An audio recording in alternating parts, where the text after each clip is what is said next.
Olá, sejam todos muito bem-vindos e bem-vindas ao Cidadania SA, seu jornal diário com as notícias e os absurdos do Brasil e do mundo. Hoje, segunda-feira, dia 25 de agosto de 2025. Hoje eu vou falar sobre a farra das emendas, tem muita coisa nessa matéria. Tem o que o Flávio Dino decidiu no fim de semana. Vou falar da pesquisa Quest que saiu sobre a prisão do Bolsonaro e o que as pessoas pensam da PEC da impunidade. Também muito importante. Vou falar do governo brasileiro comprando coisas, produtos que iriam para os Estados Unidos e não vão mais por causa da taxação, e também do ataque covarde, assassino, mais um, de Israel à faixa de Gaza, tá bom? Vem comigo. Antes de eu começar, por favor, deixa seu like aí, se inscreva no canal, envie para os amigos. Quem nunca assistiu, fica aí, assiste até o final, vê se você gosta. Essa matéria aqui é enorme, porque a questão das emendas é uma mutreta sem fim e um roubo às contas públicas do nosso querido país, tá bom? Então a matéria é enorme, eu vou ler uma boa parte dela. Depois eu vou deixar, como sempre, aqui na descrição do vídeo para que vocês possam ler com mais calma. Na mira de Dino, farra das emendas envolve parlamentares de diversas legendas. Tem gente de tudo quanto é lado. Matéria do Gabriel Gomes aqui no ICL. O Flávio Dino determinou ontem, domingo, que o Tribunal de Contas da União detalhe 694 milhões e 600 mil reais em emendas PIX que ainda não possuem plano de trabalho apresentado. Tá? Desde o fim do ano passado, quando também o Flávio Dino suspendeu o pagamento de 4,2 bilhões de reais do orçamento da União até cumprimento de critérios de transparência, ele está tentando moralizar essa distribuição de recursos. Esse é um dos principais motivos que unem parlamentares de diversos partidos, como eu disse, tem de todos os lados, em torno do projeto criado para blindar deputados e senadores do que eles consideram interferência do judiciário. O presidente da Câmara, o Hugo Mole, o Hugo não se importa, o Hugo sem noção, designou o deputado Lafayette de Andrada, do Republicanos de Minas, como relator para a chamada PEC da blindagem. PEC da blindagem, PEC da impunidade, chama do que você quiser aí, tá bom? Mas é aquele negócio de que o fim do foro privilegiado não vão ser mais julgados pelo STF. Para eles serem julgados, o Congresso precisa aprovar. Então é uma zona, tá? E o Flávio Dino é quem pegou essa questão das emendas para ele, para tentar resolver, né? Para tentar trazer um pouco de transparência e honestidade aqui. Eu vou a alguns casos aqui que tem na matéria. Agiota como intermediário das emendas. O que está acontecendo? Tem um caso na justiça, já tramitando na justiça, envolvendo o desvio de recursos públicos das emendas parlamentares que envolvem 3 deputados do PL.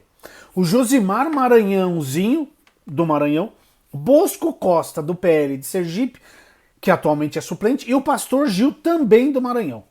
Os 3 são réus no Supremo Tribunal Federal sob acusação de corrupção passiva e organização criminosa envolvendo as emendas. Segundo a denúncia da PGR, o trio solicitou de modo consciente e voluntário o pagamento de propina de José Eudes Sampaio Nunes, ex-prefeito de São José de Ribamar, no Maranhão. A investigação conseguiu provas de que os 3 políticos e os operadores do esquema solicitaram pagamento de propina como contrapartida à destinação de emendas em São José de Ribamar e outras cidades maranhenses. Os deputados decidiram enviar emendas parlamentares para São José de Ribamar já com o objetivo de extorquir o prefeito local, de acordo com a investigação. O agiota, presta atenção nisso aqui, Josival Cavalcante da Silva, conhecido como Pacovan, encarregava-se das abordagens, segundo a acusação. A PGR ainda apresentou na denúncia provas de que o mesmo grupo de parlamentares e operadores agiram da mesma forma para corromper outros municípios. O tal do Maranhãozinho, o Josimar Maranhãozinho, chegou a ser flagrado manuseando uma grande quantidade de dinheiro, que, segundo a Polícia Federal, é resultado do esquema de desvios de recursos de emendas parlamentares. Tá? Em fevereiro desse ano, a Polícia Federal abriu pediu a abertura de inquérito para apurar suspeita de desvios relacionados a emendas parlamentares do senador Eduardo Gomes, do PL Tocantins. O pedido se deu dentro do inquérito da Operação Emendário, que mirou os 3 deputados do PL denunciados pela PGR, os 3 anteriores aqui. Ao analisar aparelhos eletrônicos apreendidos durante a investigação, a Polícia Federal encontrou mensagens em que o ex-assessor de Eduardo Gomes cobra o pagamento de valores de Carlos Lopes, secretário parlamentar do deputado Josemar Maranhãozinho. Caramba. Tem o ex-ministro das Comunicações, lembra do União Brasil, Juscelino Filho, que entrou num rolo danado lá, que foi denunciado ao STF pela PGR. A investigação envolve dinheiro enviado à cidade de Vitorino Freire, no Maranhão. Coitado do Maranhão. Onde a irmã dele, Luana Rezende, também do União Brasil, era prefeita. Esse caso do Juscelino eu já trouxe aqui no canal. Quem acompanha há mais tempo sabe disso. E ele foi indiciado pela Polícia Federal sob suspeita de participar de organização criminosa, lavagem de dinheiro, corrupção passiva, falsidade ideológica e fraude em licitação. Tá bom ou não? Tem mais gente aqui, ó. Alcolumbre, Randolph e uma ONG do Amapá. No final do ano passado, uma reportagem da Folha revelou que emendas PIX dos senadores Davi Alcolumbre, do União Brasil do Amapá, e Randolph Rodrigues, do PT do Amapá também, que somam 3 milhões de reais, beneficiaram uma ONG do Amapá, que entrou no foco da CGU sob suspeita de sobrepreço e de falta de transparência e critérios para sua escolha. A entidade promoveu festivais em cidades do estado, divulgados pelos 2 parlamentares desde o ano passado. Segundo a controladoria, a instituição não tinha capacidade técnica para executar o serviço. Os recursos foram repassados à Prefeitura de Santana e ao governo do estado, e por estes ao INORTE. O que é isso aí, você vai me perguntar? Instituto de Gestão e Desenvolvimento Social e Urbano. Também no Amapá, o governo federal identificou uma série de irregularidades em obras em Macapá, que foram bancadas com verbas articuladas pelo senador Davi Alcolumbre. Davi Alcolumbre, para quem não lembra, o presidente do Senado, certo? Um dos mais influentes parlamentares da casa. Tá? A auditoria feita pela CGU apontou pagamento de serviços que não foram executados, erros na licitação e concluiu que a construtora conseguiu de forma inadequada o aval para participar da concorrência. O Arthur Lira aqui, queridos. Vocês acharam que o Arthur Lira sumiu? Não, tá aqui, ó. Outro caso levantado aqui. Notícias envolvem um dos principais nomes do Centrão, o ex-presidente da Câmara, Arthur Lira, do PP de Alagoas. Em agosto de 2024, o ministro Flávio Dino, do STF, decidiu encaminhar à PGR uma lista de 21 processos que envolvem possíveis irregularidades na execução de emendas de relator, as chamadas RP9. Um dos processos é sobre a compra superfaturada de kits de robótica em Alagoas e envolve assessores próximos de Lira. Já trouxe esse caso aqui no canal também. A compra dos kits de robótica foi revelada pela Folha e resultou na Operação Hefesto, deflagrada em 1º de junho de 23 pela Polícia Federal. O inquérito contra a Lira, no entanto, foi arquivado pelo ministro Gilmar Mendes em setembro de 2023. Na época, ele acatou o argumento de defesa de Lira. Ai, taxa de 12% para ter emendas. Os caras... Mano, é um absurdo.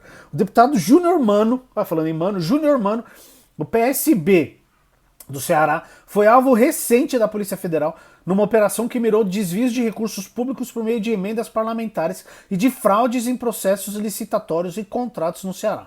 A operação, denominada de Underhand, teve ao total 15 mandados de busca e apreensão. A investigação está sob sigilo e apura suspeitas dos crimes de organização criminosa, captação ilícita de sufrágio, lavagem de dinheiro e falsidade ideológica com fim eleitoral. Em um relatório da investigação, a Polícia Federal citou ainda os nomes dos deputados federais José Guimarães, do PT do Ceará, Yuri do Paredão, do Avante do Ceará, é tudo Ceará, tá? E do ex-presidente do Senado, e deputado Eunício Oliveira. Gustavo Gayer, esse famosíssimo. Outro parlamentar que é alvo de investigações da Polícia Federal é o Gayer, do PL de Goiânia. De Goiás, perdão. Segundo a Polícia Federal, ele comprou uma associação para poder desviar emendas parlamentares. A informação consta no relatório enviado à Procuradoria-Geral da República e ao ministro Alexandre de Moraes. A investigação aponta que Gayer pagou 6 mil, 2 PIX de 3 mil reais, para que o empresário João Paulo de Souza Cavalcante e a assistente social Joselene Maria Sérgia Borges comprassem a Ascompeco, uma associação já desativada. O objetivo era transformá-la em uma organização da sociedade civil de interesse público e fazer alterações no estatuto para que emendas parlamentares fossem destinadas à entidade e o dinheiro repartido entre os envolvidos.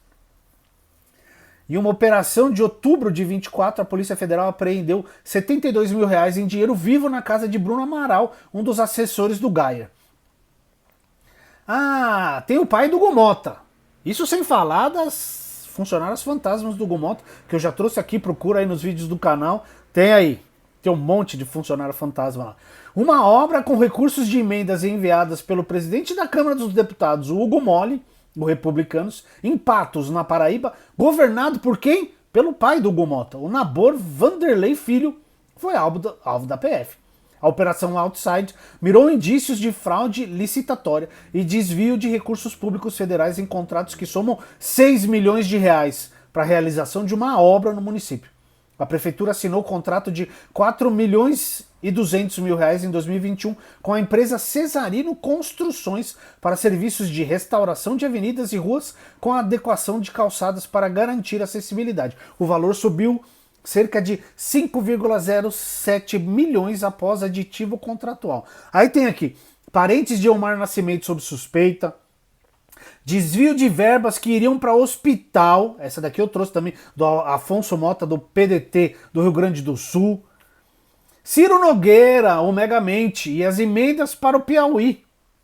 No Piauí, prefeituras contempladas com verbas parlamentares destinadas pelos senadores Ciro Nogueira, do PP, e Marcelo Castro, do MDB, contrataram uma consultoria em nome de 2 então assessores dos parlamentares para ajudar na liberação dos recursos públicos. Tabelinha de emendas entre Pazuzu, lembram do Pazuello? E Romário, rapaz. Farra das ONGs, aí tem um monte aqui, tá? Olha aqui. Dentre os parlamentares citados nessa farra das ONGs, é uma reportagem do jornalista Rubem Berta do UOL. E dentre os parlamentares citados estão Romário do PL, nossa, ele é do PL, e os deputados Bebeto do PP do Rio, Dani Cunha do União do Rio de Janeiro, Dimas Gadelha do PT do Rio de Janeiro, Gutenberg Reis do MDB do Rio, Hugo Leal do PSD do Rio, Jorge Braz do Republicanos do Rio de Janeiro, Josenildo Abrantes do PDT do Amapá, Júlio Lopes do PP do Rio, Juninho do Pneu, vocês votam em cada um também, meu, União do Rio de Janeiro, Laura Cordeiro do PSD do Rio, Luciano Vieira do Republicanos também do Rio, Marcos Tavares do PDT do Rio, Max Lemos do PDT do Rio de Janeiro, Murilo Gouveia do União do Rio de Janeiro, Otone de Paula do MDB, Sargento Portugal do POD e Sóstenes Cavalcante, o Sóstenes, do PL do Rio. Então, ó, tem PL, tem PP, tem PT, tem MDB, tem PSD, tem de tudo aqui, tá? Ó, essa chamada farra das ONGs. E tem mais coisa que eu peço o favor de vocês lerem esta matéria inteira e ver se não tem nenhum sujeito aqui que você votou. Ah, é por isso que eles querem aprovar a PEC da impunidade, para essa mamata, para essa roubalheira do nosso dinheiro continuar. E aí eu vou trazer uma reportagem aqui do Platô BR, do Guilherme Amado, falando sobre a pesquisa da Quest que saiu. Começou a sair a semana passada, mas saíram coisas hoje. Olha aqui, ó. Maioria contra a PEC da blindagem, mostra a pesquisa Genial Quest. Mais da metade, então 53% dos entrevistados se disseram contra a PEC das prerrogativas, a chamada PEC da blindagem, que limita a possibilidade para a prisão de parlamentares. Outros 31% foram favoráveis à proposta. 16% não souberam responder ou não responderam. Agora, como é que pode ter 31% defendendo essa PEC? Eu não entendo. Cara, o percentual de desaprovação ficou na casa dos 50% em todas as regiões com maior índice no Sudeste, onde 55% dos ouvidos se disseram contrários à PEC. Dos que disseram contra a proposta, 57% são homens e 49% são mulheres. Maior percentual de rejeição à PEC foi verificado entre jovens. Que bom! 16 a 34 anos, alcançando 56% dos entrevistados nesta faixa etária. Tá? Então, a gente precisa se movimentar para que isso não seja aprovado. E vai ser na Câmara vai ser aprovado. Porque os caras vão votar um projeto para proteger a eles mesmos. O que vocês acham que vai acontecer? Vai ser aprovado, né? Então, leiam a matéria aqui na descrição do vídeo. Vamos falar de Bolsonaro? 55% acham prisão justa. Mais uma parte da pesquisa Quest. A maioria dos brasileiros, 55%, considera que a prisão domiciliar do ex-presidente Jair Bolsonaro foi justa. É o que aponta uma pesquisa Genial Quest divulgada hoje. Segundo a pesquisa, 39% consideram a prisão injusta. Outros 6% não sabem ou não responderam. Lembrando, eu considero a prisão injusta. Eu tô dentro aí dos 39%. Lembrando sempre que não é só quem acha que ele não deveria estar preso. Eu acho que ele deveria estar preso há muito tempo, preventivamente. Há tempos. Não na casinha dele, prisão domiciliar, está de brincadeira. Ele tinha que estar preso preventivamente há muito tempo. Então eu considero essa prisão muito injusta. Se tem uma pessoa que luta pela liberdade do Bolsonaro, essa pessoa se chama Alexandre de Moraes. Qualquer outro no lugar do Bolsonaro já estaria em cana faz tempo, tá?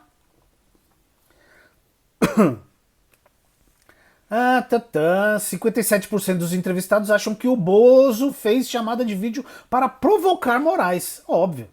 O levantamento mediu que 57% dos brasileiros consideram que o ex-presidente participou da chamada de vídeo durante manifestações do começo do mês para provocar o Alexandre. 30%, número mágico, acreditam que ele não compreendeu bem as regras impostas por Alexandre de Moraes e errou. Burro, dá zero para ele. 13% não sabem ou não responderam. A pesquisa indica que 84% dos brasileiros sabem que Bolsonaro está em prisão domiciliar, enquanto 16% relataram que ficou sabendo agora. Que absurdo. Também questionou os entrevistados se eles consideram que Jair Bolsonaro participou do plano de tentativa de golpe e 52% responderam sim. Já 36% disseram não. Outros 10% não souberam ou não responderam. Cara, como é que alguém pode falar não, né? Também perguntaram se sabiam que Bolsonaro estava sendo julgado pelo Supremo. 86% das respostas já sabia, enquanto 14% disseram que ficaram sabendo agora. O público ciente do processo aumentou, já que era de 73% em março desse ano. Eu nem vou falar do Valdemar da Costa Neto, que comparou o Bolsonaro a Che Guevara. Ele... é muito bom. Ele desagradou os dois lados, tanto a estrume direita quanto a esquerda, que ele teve que fazer uma nota. Na nota tá tudo errado. Primeiro que o Che não é cubano, anta, é argentino, mas beleza.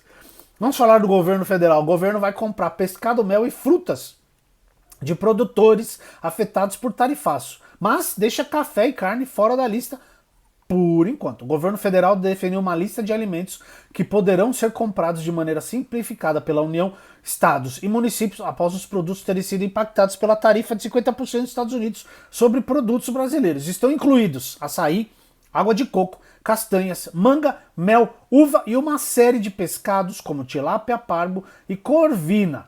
A portaria com a lista foi publicada em edição extra do Diário Oficial da União na sexta-feira, dia 22.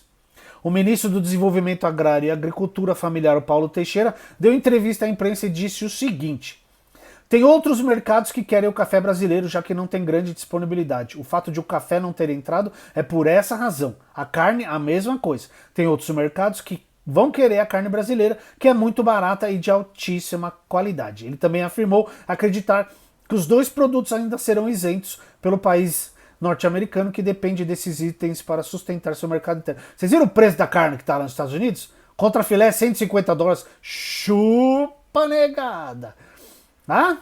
É assim. Agora eu vou falar do negócio absurdo que aconteceu de ontem para hoje, mais um ataque de Israel. Eles atacaram um lugar, os caras foram lá tentar ajudar, jornalistas, eles atacaram de novo, bombardearam 2 vezes no mesmo lugar. Agora eu quero ver, eles mataram jornalistas estadunidenses. Agora eu quero ver. Ataques de Israel ao hospital em Gaza deixam 20 mortos, incluindo 5 jornalistas. Por que você mata jornalistas? Para você silenciar a imprensa, para que as notícias não apareçam. Simples assim.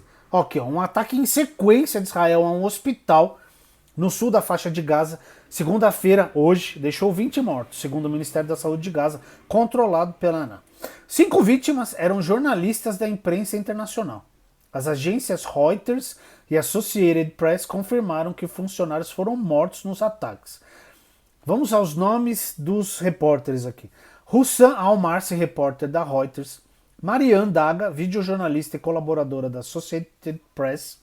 Mohamed Salama, desculpa, eu não sei, fotógrafo da TV Qatar e Al Jazeera, outro da Al Jazeera, putz.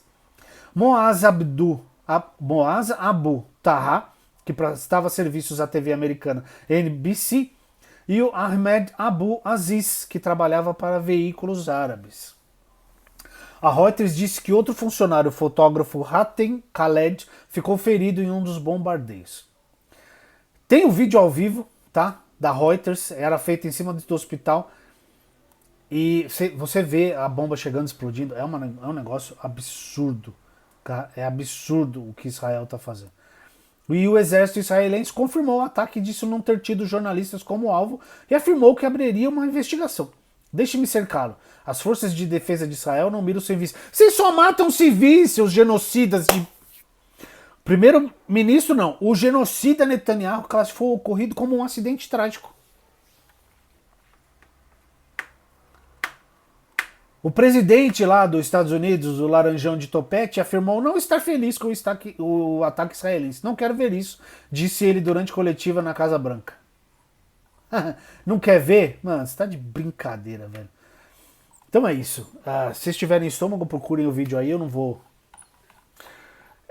É cansativo falar disso, mas a gente tem que falar todo dia, porque o que a gente tá vendo é a mesma coisa que aconteceu no Holocausto, na Segunda Guerra Mundial, e a gente se pergunta, eu pelo menos eu me perguntei, como que deixaram o Hitler fazer o que ele fez, como deixaram aquilo acontecer, e a gente está vendo hoje as pessoas deixando, as autoridades, os países, as nações, deixando um sujeito tão porcaria, ou mais do que o Hitler, como o Netanyahu, fazer o que ele está fazendo com uma população inteira na faixa de Gaza, na Palestina, com os palestinos. E ninguém faz nada.